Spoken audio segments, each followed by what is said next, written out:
It was a quiet Friday afternoon, and I had just wrapped up a long week at work. My name is Emily Carter, a 34-year-old freelance graphic designer living in Seattle. The rhythm of my life had become predictable. Work, coffee, sleep, repeat. I didn't mind the solitude, not really. But sometimes, even I longed for something to shake things up, something unexpected. I just never imagined how unexpected it would be. My phone buzzed with a message from Sarah Whitman, my closest friend since college.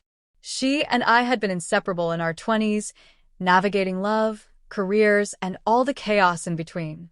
But life had a way of spreading people out. She got married, moved to the suburbs, and started working in real estate while her husband, Jason, pursued a career in tech. Despite the distance, we always made time for occasional catch-ups. Hey, Jason and I are hosting a small dinner party tomorrow night. Just a few friends, nothing fancy. Would love it if you came. Miss you, the message read. I smiled. Sarah had a way of making everything feel warm and familiar. I replied with a simple, "Count me in," and spent the rest of my evening trying to figure out what to wear. The next evening, I pulled into their driveway and admired the house. It was the kind of cozy, lived-in home that looked like it had stories to tell. Sarah greeted me at the door with a tight hug, and the smell of rosemary and lemon drifted from the kitchen. "You look great," she said, ushering me in. "You too. This place is gorgeous, Sarah." Jason appeared behind her, tall and casual in a gray sweater and jeans. "Hey, Emily. Good to see you again." The dinner started out perfectly ordinary. There were 6 of us total. Me, Sarah, and Jason, another couple named Rachel and Mike, and a single guy named Dan who apparently worked with Jason. We laughed over wine and shared stories about awkward work emails, bad dates, and the universal dread of group video calls. But as the evening wore on, something about Sarah's energy shifted. She was watching me, not in a creepy way, but like she had something to say and couldn't decide when or how to say it. After dessert, when the others had retreated to the living room for more wine and casual banter, Sarah tugged at my wrist gently and led me into the kitchen. Jason followed a few moments later. "Okay," she began, sounding a bit breathless. "This might sound strange, but I want you to hear us out." I raised an eyebrow. "All right?" Sarah looked at Jason, who gave a small, encouraging nod. "We've been talking a lot lately," she said. "And we realized something. You've been such an important part of our lives. Even if we haven't seen each other as much, you've always been there for me." I smiled, confused but touched. "That means a lot, Sarah." "Really?" She exhaled and took a step closer. We have this idea. Something that could be fun, new, and maybe a little weird. But it's coming from a place of trust." Jason finally spoke, his voice calm. "We were wondering if you'd be open to joining us on a short getaway. A weekend trip. Just us 3. I blinked. "A trip?" Sarah nodded quickly. "To the coast. We found this amazing cabin. Private, quiet, right on the beach." "That sounds lovely," I said cautiously. "But just the 3 of us?" Sarah's expression was soft. "Yeah. We know it's out of the blue, but we thought it could be fun. You've been working nonstop, and we miss spending time with you. Plus," she hesitated, "we think it might be freeing." The implication hung in the air, silent and heavy. I looked between them, unsure if I was misunderstanding.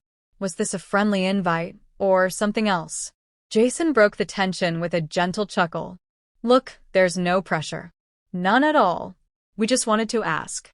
We value you, and we know this might not be your thing, but we figured honesty was better than keeping it in." I didn't know what to say.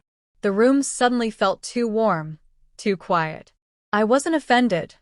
Oddly, I wasn't even shocked. But I was surprised by how openly they communicated. There wasn't any sleaze or weirdness in their tone. Just 2 people being honest about their curiosity and inviting someone they trusted to share something new. "I need to think about it," I finally said. "Of course," Sarah replied quickly. "We get it. No hard feelings, no awkwardness, promise." I nodded, trying to smile. "Thank you for being honest." That night, driving home, I had a million thoughts racing through my mind. Was this normal? Would it ruin our friendship? Was I even interested in stepping into something so unconventional? Part of me was intrigued, curious about what that kind of weekend would even look like. But another part of me, the one that had built walls around her routine, was nervous. Over the next week, Sarah didn't push. She sent a few light messages, checking in, sharing a funny meme, or asking how work was going. Jason stayed out of it entirely. Eventually, I messaged her. "Is the offer still open?" She replied in seconds. "Only if you still want it to be." A few days later, we were driving down to the coast. I had said yes. Not because I had completely figured it out, but because a part of me was tired of saying no to everything. I didn't know what the weekend would bring, but I trusted Sarah and Jason, by extension. And most importantly, I was ready to step outside the comfort zone I had wrapped around myself for too long. The cabin was beautiful, perched on a cliff with a view that stretched for miles. The air was crisp, the ocean loud and endless. We spent the first night cooking dinner together, laughing, playing old board games, and drinking wine in front of the fireplace. There was no pressure, no strange tension, just warmth and ease. As the weekend went on, we talked, really talked, about life, relationships, expectations, fears. I learned things about Sarah I'd never known, and I saw a side of Jason that was thoughtful, open, and surprisingly insightful. When Sunday arrived, and it was time to leave, nothing crazy had happened. No dramatic twists, no scenes out of a romance novel. But something had shifted inside me. I had said yes to something that scared me. I had faced the unknown and realized that not everything needed to be defined right away. On the drive back, Sarah reached over and squeezed my hand. "Thank you for trusting us." I smiled. "Thank you for inviting me." Weeks passed, and life resumed its usual pace. But I was different now. Not drastically, but meaningfully. I started saying yes more often. I reconnected with old friends, took a few spontaneous trips, and even said yes to a guy at the coffee shop who asked for my number. Sarah and I stayed close, closer than we'd been in years. We never spoke about the offer again, not directly. But it remained an unspoken marker of how trust and friendship could open doors to new versions of ourselves.